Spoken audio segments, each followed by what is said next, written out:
Hello, my beautiful co-creators. Lilu here at the Conscious Life Expo, and I have a real treat here today on the Juicy Living Tour as I bump into these two delicious human beings after, actually I was interviewing Barbara Max Hubbard and you were there, and what a delight to have bumped into Dr. JJ and Desiree. This is wonderful. And I just want to remind everybody that you have written you wrote the Keys of Enoch in 74? 73. 73. And so we are coming up on the 40th anniversary of this wonderful teaching that has influenced many of the speakers here at the Expo, but also some of the great thinkers like Barbara Marx Hubbard and others involved with the understanding of where we are in the universe and the whole quest for new meaning in life. What's great is it's actually a futuristic book, and many of these things that Dr. Hurtak talked about in the 70s are coming to the fore. And so this is what's so exciting in terms of contact with other levels of intelligence and understanding about our solar cycles and changes with the solar flares. All these things actually have been written in the Keys and are coming out now. So the Keys of Enoch, which I'm holding here, represent a type of cosmic code book from the basics of genetics and the genetic code to the aspects of environmental change, archaeological discovery of ancient civilizations, and contact with the higher worlds, which we are a part of. And so this is really a mission of cosmic citizenship, that we're all part of what Buckminster Fuller called Spaceship Earth. And we're beginning to open our eyes to the signs and wonders that we are basically embryo gods or sparks of divinity waking up to realize that we are co-creators, co-evolutionists, and we have a fantastic journey ahead of us that takes us beyond 2012, and we call the downward scenarios that play up limitation rather than compassion and love, which is the guiding force. Right, so one of the key parts of the Keys of Enoch is that there's always hope, that we're not alone. I know many people, when they look at whether it's 2012 or other aspects, think, you know, well, if the planet comes to an end, there's no one around to help us. And that's not true. We say that there are many levels of intelligence who are watching, who are guiding, who are caring for us on planet Earth. And of course, we have to do our part. That's very important. We're not just to let go and do nothing. But we are co-evolving in a greater universe, and it's with that understanding that we start moving forward and becoming what we consider cosmo beings of light. Can you tell us, can we just back up a little bit and tell us how this happened back in 73? Yes, at that time I was a young professor. I was experimenting with ancient language or seed syllables of sound, and by bringing together different sacred expressions, the ancient Hebrew, the ancient Aramaic, the Sanskrit, and putting them together into a musical context, I was able to open up a morphogenic door to the future, and I was given a higher consciousness experience where light simply manifested around my body, and I was taken into a future experience of what I call the higher evolution, higher cosmic intelligence. And now this is very difficult to describe on camera, but several years ago, actually 10 years ago in Tulum, Mexico, I also was making use of sacred seed syllables, and I brought this picture to show what happened late in the afternoon by the pyramids of Tulum. As you can see, a tremendous force of light appears around my body. My translator is taken back, in fact, if you can see clearly behind where I'm standing. It was interesting that a man was taking a picture of his wife at the time and was able to capture this event. I call it superluminal communication. And so what I have seen and what I have experienced, What you have accessed. correct, is something that's part of each of our opportunities, of realizing that we are multidimensional beings. Consciousness is not localized simply within our body, but extends throughout the universe. We are part of a universal mind. We are also not simply three-dimensional, but we're multidimensional. So we have the opportunities to draw upon a vast realm of knowledge and participate as we overcome, as it were, the metaphors of limitation. So the Keys of Enoch, although somewhat sophisticated in geometric language and mathematical language, actually spell out the God code, where we actually reprogram our own DNA, RNA. We quicken our consciousness. We activate a fantastic sense of love and respect for the human race. And this is what we've been doing at the UN. Right, and in a sense, the keys show us that our whole code structure of life did not evolve from the ooze of the earth, but we actually have a higher code structure that we feel comes from other dimensional realms. And this is some of the research that's going on now worldwide, that the codes of light, the waveforms of light, and even the information of light really comes from a higher source. In fact, there's someone right now at the University of Edinburgh who's looking at feeding information through light-emitting diodes. That means the light you're seeing, you'll actually be able to get information for your internet, for your computer. And this is what we think maybe is a little aspect of how light came into this planet, that it actually came with this code structure into our bodies, which is why we are a sacred geometry and why we are beings that will continue to evolve.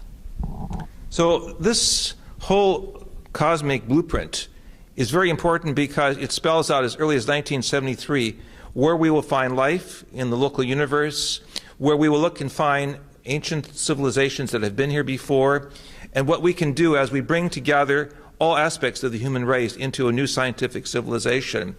If we turn, for example, to key 215 in the Book of Knowledge, there is a world map. I'm just going to hold this. I know it may be difficult for the viewers of this documentary to see it, but there are 12 basic longitudinal lines that run to the surface of the earth. One goes through an area of Japan called Yonaguni, where the ancients had were an interesting civilization that pushed out into the Pacific Basin.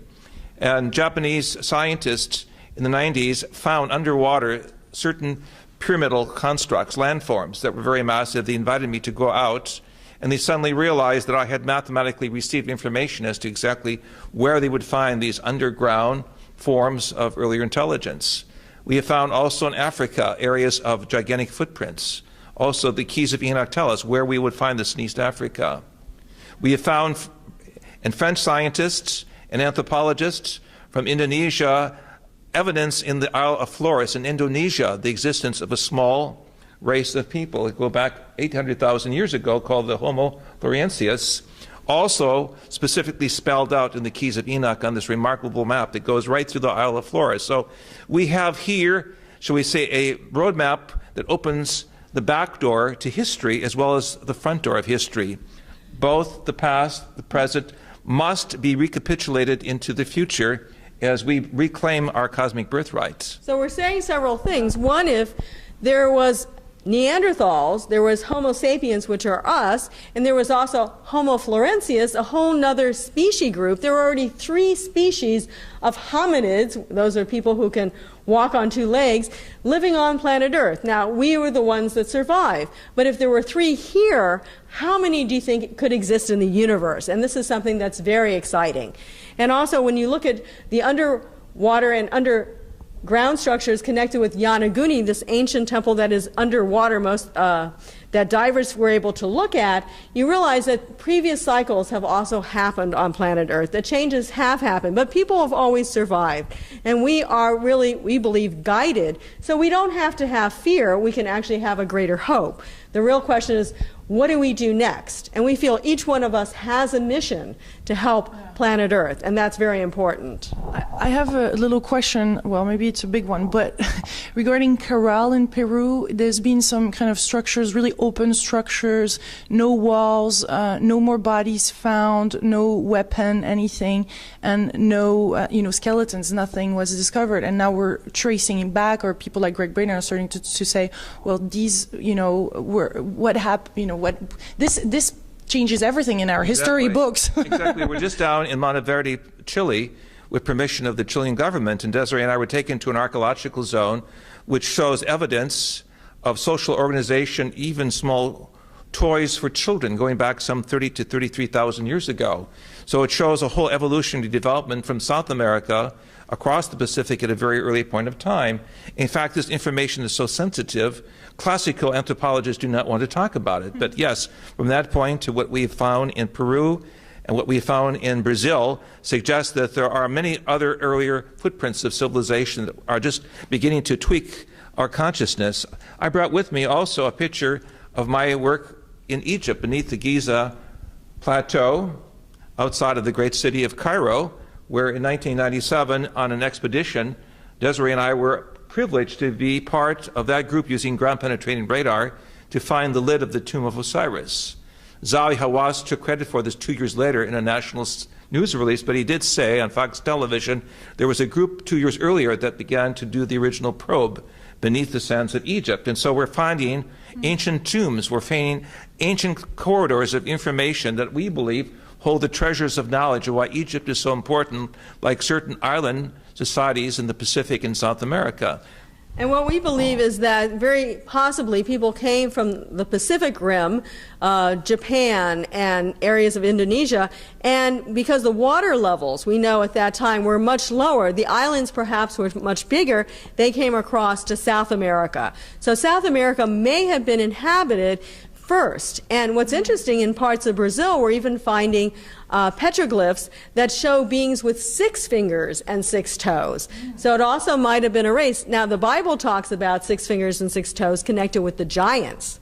So here's another species that might have lived in South America at the time, perhaps 50,000 years ago, because this is what they're dating some of the Brazilian rock art. They found ash remains, and when they dated it, they found that it could be as old as 50,000 years ago. This is amazing. The changes that we're finding in the New World is really awakening us to the fact that there were people here a lot longer, more civilized. And I was going to say, with higher intelligence, and I already understood that they could transform, because if there is no bones or anything found, I mean, technically they have transformed themselves in light beings, or what has happened? Well, this has been the theory also in Egypt, when some of the very early tombs of the early dynasties, there's also no bodies found. And some of the theories have been that the Egyptians understood that you could change your body and go back into the stars. So perhaps at least the early dynasties of Egypt had the knowledge to do this, and that's where the legends come from. So this gets into an evolutionary biology that goes into transhuman form,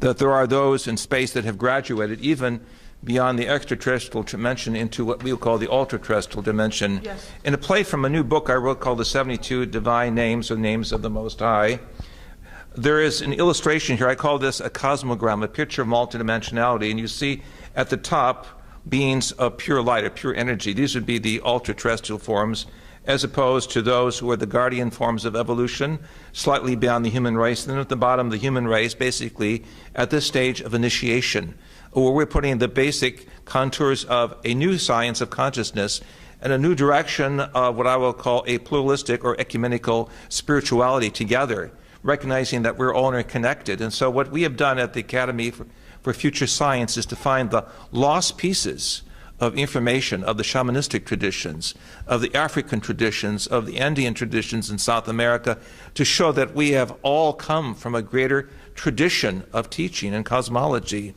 And the Keys of Enoch represent this new consciousness cosmology of human unity, but also spiritual unity.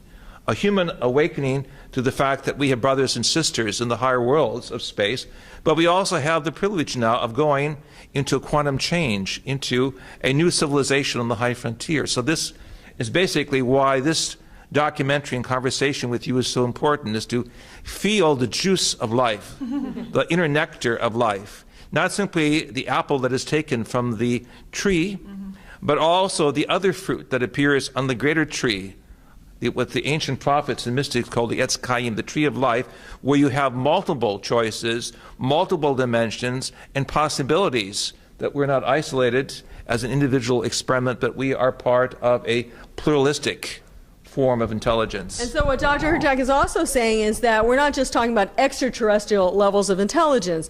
Even if those in the ancient Egypt were able to go into the stars, it didn't have to be in a physical form. It could be in a light energy form. And this we call the ultra-terrestrial levels of intelligence. So just as there are many species we believe in the universe, perhaps as many as 70, there also are other levels and dimensions of intelligence also in the universe. And of course, the ancients have called these the angels or the master teachers or the lords of light. But we believe that there are many, many levels of these higher realities, these higher entities that exist in the universe around us. So consciousness is the directing force. Matter and mind simply do not come out of a simplified evolutionary material realm, but mind and matter come out of the consciousness realm that links us with a much greater evolutionary possibility of creation. And we see it in all of its various forms appearing now on our doorstep. The question is, we must need a new ontology of science. We must need a new definition of what is scientific truth, what is spiritual reality, and how we all exemplify this in the sense of unconditional love that we have for one another. And thus, as we open the book of life, we realize that we are co-creators in the next chapter of the book of life. We have a positive future if we decide to go with the positive spiral into the greater cosmos, rather than hold on to the material aspects of the old paradigms that are basically being removed or falling into the lower spiral of negativity. So this really requires each of us to make a greater sacrifice of life and to be activists of light and joyous experience. So what are we currently facing a choice? And if there is a choice, what is that choice? Well, and how important is that choice? We need to make a choice and recognize through the government disclosures, that is to say, the recognition through thousands and thousands of pages of documentation from the government of the United Kingdom, from New Zealand, from Canada, from Brazil, that all of this is pointing to a vastly intelligent universe that we're a part of. We need to change our law and incorporate, as I have shown in my lectures at the United Nations and throughout the world, as we see here in this Brazilian document, a space law that makes sense, that we do not militarize space, that space is a common property for all countries, whether they are spacefaring or not. And on the basis of a movement into space, we recognize that we have an exo-industrial ability to build hospitals in space, schools in space, a whole new frontier of exosociology where we begin to work with our partners. And this collective partnership is requiring a whole new redesign of science that will be spiritual and human-orientated rather than object-orientated. In other words, constructive science and a constructive psychology and sociology is required to make this change. Facts by themselves are not sufficient. Right, so even though we're talking about us here and other beings there, there's another aspect that I believe is also part of the choice, and that is the consciousness field. And I believe that there is a greater field, and that the choice is to change from negative thinking, which many of us do every single moment of our lives, and the fact of the separation that I'm here and you're over there, to a much more collective understanding. And if all of us are part of a great consciousness energy, and we came here even because of this consciousness field that coded the information within us, we know from the research that we've done with remote viewing and our work with Russell Targ and others that we are all interconnected in our thoughts. So the choice is to put positive energy into the system. And when we can do that, instead of negative thought, we can start changing the planet to a much more positive holism. And we also, what's very important, can reach into those higher dimensions, those other levels of intelligence, and bring that information down here and do things like create free energy technologies and other things that could be beneficial for planet Earth.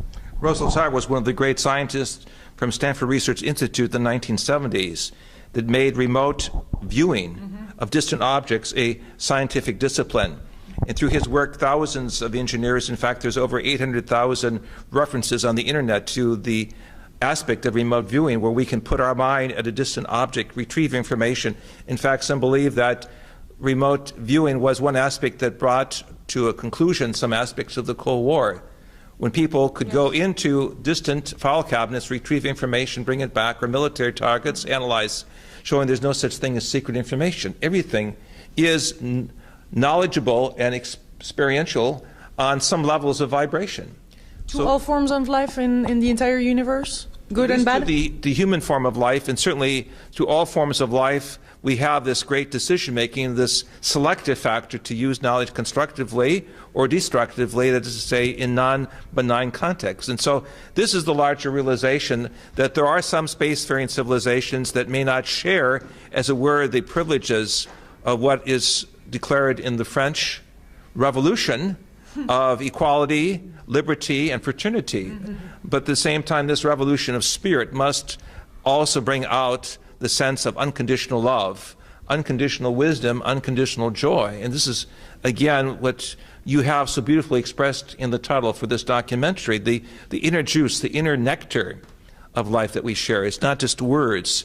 It's just not talking faces. It is the ability to recognize that there's a whole dynamic awakening taking place of humanity, of Homo universalis, universal humanity, tasting for the first time the movement of peoples towards higher tools of education, higher experiences of quantum change, higher experiences of contact with the greater universe. And I want to share also at this time a document from the government of Brazil that I brought back to NASA for analysis. It shows a document of unusual geometric forms flying over the city of São José dos Campos in southern Brazil in 1986. Massive wheels, each being the size of approximately 3 football fields. And the series of vehicles passed over a nuclear site that was secretly being built by the Brazilian government. I am also pictured with one of the Brazilian scientists acquiring these documents, which NASA did analyze, and draw the conclusion that this was far beyond the capability of the human race to create these gigantic wheel-like structures in space. The consequence of this was an uproar in the Brazilian community that they found the government was secretly building this nuclear system, which then fortunately was curtailed.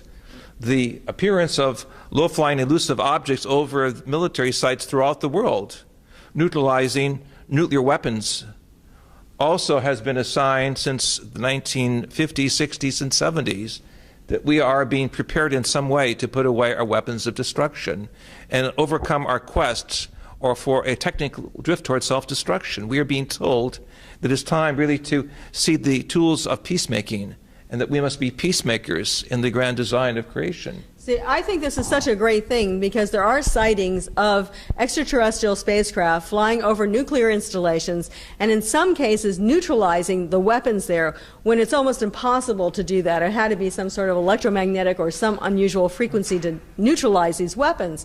But it means that they are watching us, that they're concerned about what we're doing, and that, in a sense, they're not leaving us to just do what we want to. They're actually giving us signals and warnings and saying, hey, wake up. You know, you can wake up into a vast cosmic brotherhood and sisterhood of life in space if you put away your weapons of war. And I hope we can listen to this, and I think many young people are doing this. In fact, of course, today, even on the news, and I know that this documentary will go on for many years, I hope, but there are protesters going on all throughout the Middle East, and it's a fantastic thing that people are wanting a change, that people are wanting more freedom, more democracy, a greater understanding, a greater sharing. I mean, this is really a new awakening, and I hope that this really represents who we are on planet Earth. And the nuclear episodes, that is to say the scenarios, are part of the disclosure documents that are being shared. I was privileged to be part of the first disclosure conference in 1995 in Washington, D.C. with Harvard psychologist John Mack, and we spoke to the world of the physical, tangible evidence. And the following year, we were in Mexico at a location of a small industrial city, Regina, where 3 young girls had seen the aspects of an extraterrestrial being. This was, so we say, captured in Listoe, one of the great Brazilian publications, as a witness of actual contact, which I then showed later that year at the United Nations in a film documentary. So to put this together, we are recognizing that higher intelligence is knocking on our door. They're telling us to put away our playthings of death, to listen to the surge of young people looking for new meaning in life, and to recognize that there is a cosmic blueprint of interdependence that we have with each other and our cosmic cousins from the higher creation. Earlier on we talked about the universal intelligence that exists. Is there some kind of levels or organization that needs to take place or that is realigning itself that you know of to support what's going on right now? Well, we feel locally some of the information, some of even the acts of war are not just always our thoughts. If you really consider ourselves as really senders and receivers, we call it biotransducers of information, some of the negativity we may feel from time to time might be from not only the planet itself or our people around us, but maybe even from the local galactic system. And we believe that some of this is also changing, that even the local system is changing, and the forces that are much more positive, that are here to really help us evolve, are implanting into us in a positive way, and we always have free will to choose or not to choose. That's the key. What thoughts we choose is the key to how we move forward. Every thought, in fact, this is what quantum mechanics tells us, that there's multiplicity of thoughts always available to you. And you as a receiver then choose which thought you want. And many people want to choose the negativity, or they want to choose the fat dessert. They don't want to choose the healthy salad. And these are our choices, and we have to be very conscious of these choices. And when we do, we're bringing in this light consciousness. Of course, going beyond the food, we're going into the spiritual food. And so this helps us to bring those other levels of intelligence closer and closer to planet Earth, closer to working with us on a personal level. So we participate in the universe through higher states of consciousness. And the universe is not simply a random act of singularities. The human mind is not simply sodium ions of information flowing, but no, we are an active vehicle of being able to tap into what we would call a higher evolutionary mind that operates on multiple levels. This is why on the cover of my book we have 7 radiations of light showing 7 levels of meaning, from the biophysical, the subatomic, all the way to the cosmic. At the top, the dove, the descent of the dove, is assigned universally as the dove of peace. As we are peacemakers, we open up the book of knowledge, and there is the sacred spiral, but also at the top, there is the sacred triad, the subject of the tetrahedral nature of the building blocks of creation, through which we open up a vortex of knowledge and information that flows through. And so as we gather momentum, as we see the information revolution, as we see the geopolitical changes, we recognize that there's a great opportunity knocking on our door to take seriously the opportunity that we can change the course of evolution. We can reprogram ourselves, even if we are the 2% that choose to be positive at all times, to be part of this upward spiral rather than this destructive spiral that always seems to come in behind political and economic change. And this is the importance, that we are part of a higher blueprint of a man-God, a woman-God partnership. Divinity is within us, but also beyond us. The creation is a microcosmic creation within us, but as a macrocosmic creation beyond us, we are also participants already in the future. I love the silence. It makes all the sense then. It all sinks in. Silence is important, doesn't it? The Greek word is psyche, or silence, and out of psyche, according to the Greek philosophers, the basic building blocks of the tree of life were forged. And so our message really to our world audience is to have upon our heartbeat the happy face of life, have on our head the Greek words in all languages, ad astra, to the stars, and recognize that we are the children of the universe. We are growing up. We're taking our place in creation. You're like a spokesperson of the universe. There's a director, there's a kind of orchestrator, there's something about you that is very, that I feel it's hard to put in words, but how would you, cosmically speaking, there's something, rather than a teacher. We're very privileged to have the sacred mantras or sacred words of our book utilized in November 2010 by the Berlin Symphony Orchestra, where they were able to put together these words of forgiveness and compassion for the first time, celebrating not only the coming down of the Berlin Wall, but also the tragic events of World War II, and recognizing that we must build, as it were, a whole new direction in Europe. We must recognize in forgiveness the dynamic sparks of vibration. And out of the ancient mantras and seed syllables that we have translated from many of the languages of the world comes a new language of experience, a language that we have shared with Gilberto Gil from Brazil, Alice Coltrane from North America, Carlos Santana, representing the whole new wave of what I call super soul, the ability of the soul to sing and to dance. And yes, it is a part of a new language, a cosmic language, a grammar or a syntax that is forged not only with words but also silence between the words. Yeah. Not only music but also the harmonic that is between the musical notes. I call it syntony, the ability to hear the symphonic roar of the universe in every cell of your body.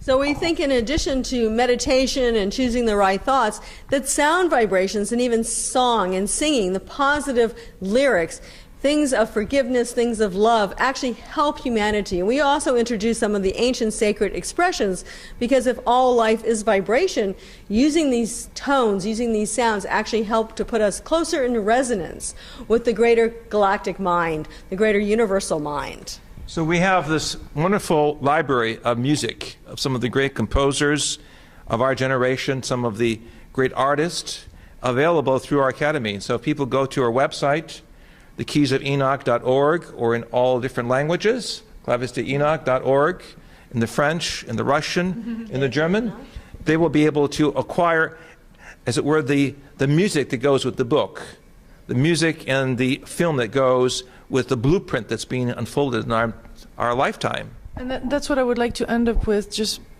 again, a small little question, but the relationship between music and the universe, because we hear that quite often, the octaves and the music. I mean, could you summarize for us? The ancients, particularly the Greeks, thought of the music of the spheres, that each planetary system had its own unique music.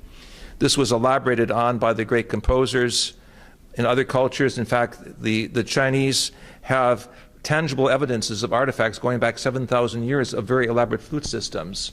But there are basic harmonics in the universe that we are hearing even from the Chandra X-ray Observatory in London at something on the order of 50 octaves below middle C, sounds coming from the universe. And we realize that all life is vibrations. As we build upon these vibrations with our new vibrations, then we become the trumpets and the musical instruments of raising consciousness, not only through science, but also through the arts and spirituality, all converge then within the template and the opportunity of a consciousness design, which is not static but active.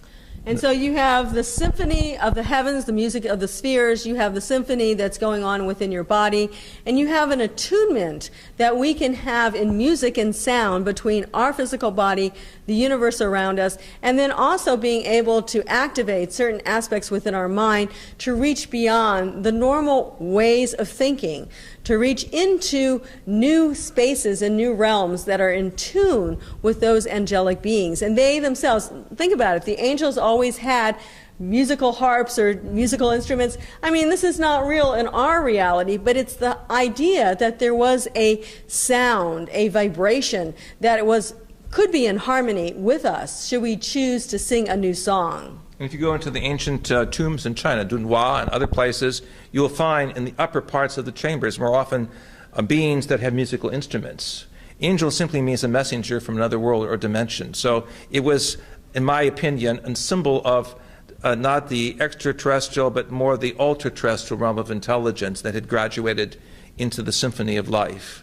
And we must realize the visible as well as the non-visible, the practical as well as the ideal in this transhuman phase of evolution that we're going through, because it will be a quantum shift in the twinkling of an eye. Yeah. It will be the Circus Soleil a millionfold, going into vibratory changes that will be magnificent.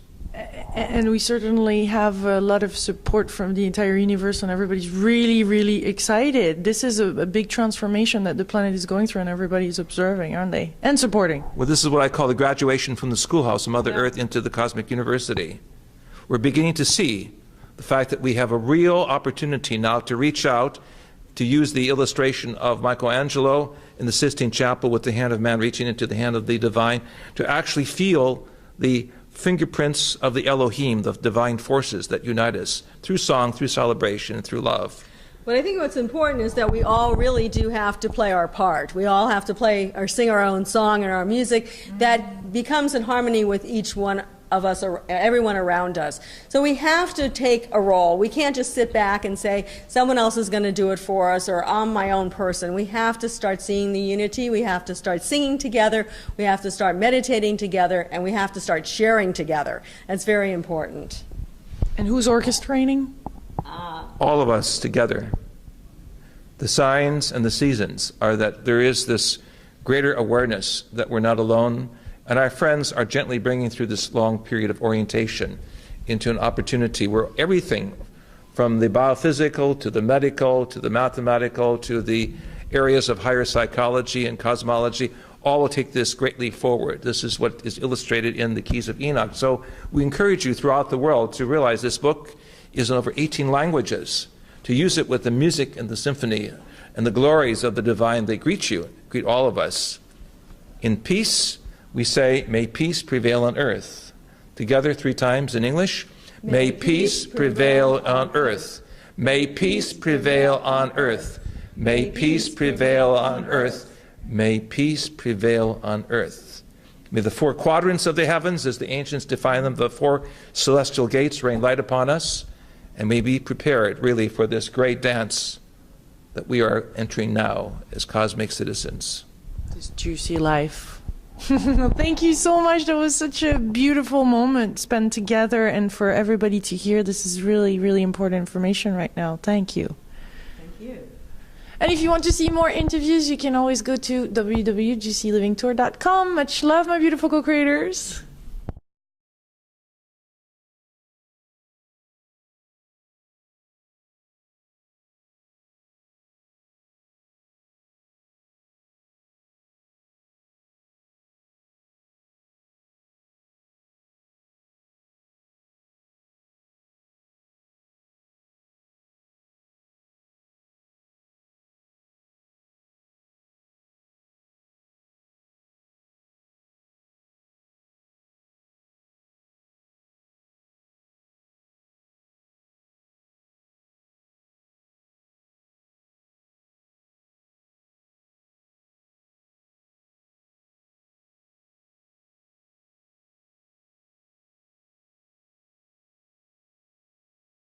Whole code structure of life did not evolve from the ooze of the earth, but we actually have a higher code structure that we feel comes from other dimensional realms. And this is some of the research that's going on now worldwide, that the codes of light, the waveforms of light, and even the information of light really comes from a higher source. In fact, there's someone right now at the University of Edinburgh who's looking at feeding information through light-emitting diodes. That means the light you're seeing, you'll actually be able to get information for your internet, for your computer. And this is what we think maybe is a little aspect of how light came into this planet, that it actually came with this code structure into our bodies, which is why we are a sacred geometry and why we are beings that will continue to evolve.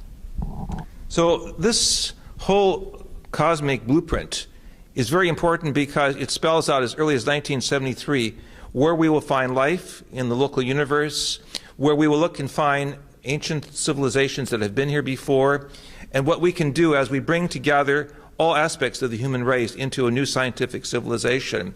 If we turn, for example, to key 215 in the Book of Knowledge.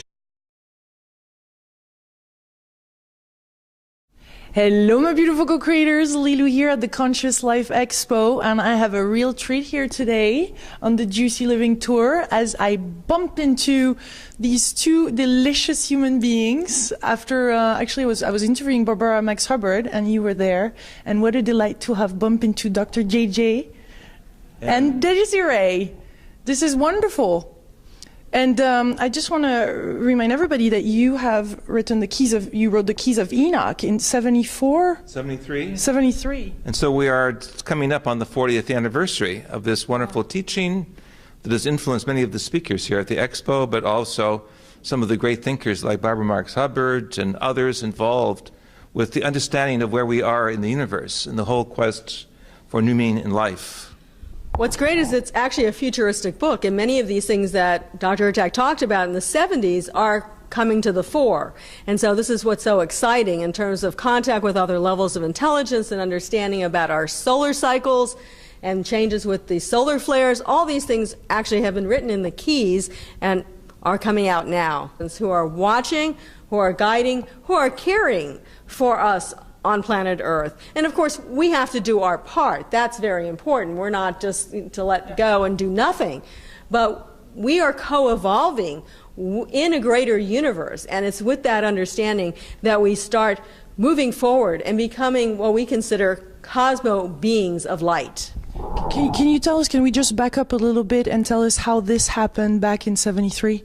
Yes, at that time I was a young professor. I was experimenting with ancient language or seed syllables of sound, and by bringing together different sacred expressions, the ancient Hebrew, the ancient Aramaic, the Sanskrit, and putting them together into a musical context, I was able to open up a morphogenic door to the future, and I was given a higher consciousness experience where light simply manifested around my body, and I was taken into a future experience of what I call the higher evolution, higher cosmic intelligence. And now this is very difficult to describe on camera, but several years ago, actually 10 years ago in Tulum, Mexico, I also was making use of sacred seed syllables, and I brought this picture.